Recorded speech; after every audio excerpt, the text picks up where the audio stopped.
आज सुप्रीम कोर्टामध्ये महाराष्ट्र सरकारचे वकील धर्माधिकारी यांनी पुन्हा एकदा न्यायमूर्ती पार्टीवाल यांना विनंती केली।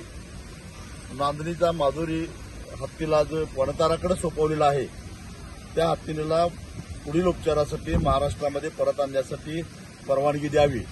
परिस्थिती बदललेली आहे म्हणून महाराष्ट्र सरकारच्या वतीनंच त्यांनी विनंती केली।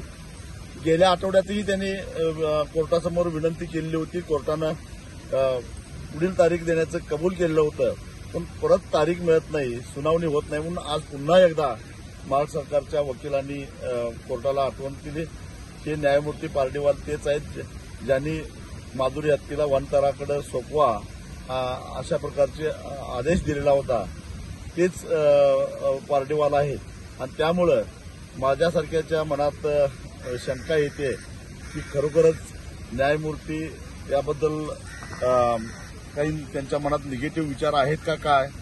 खरं तर मी राज्य सरकारला सुद्धा इशारा देणार आहे की आता बस झालं कोर्टातली टाइमपास। जर आम्हाला लवकर हत्ती मिळाला नाही तर मग पुन्हा ज्यांनी आमचा हत्ती हिरावून घेतला त्या अंबानी कुटुंबियांना पुन्हा एकदा टार्गेट केल्याशिवाय राहणार नाही। माझ्याबरोबर मेरठचे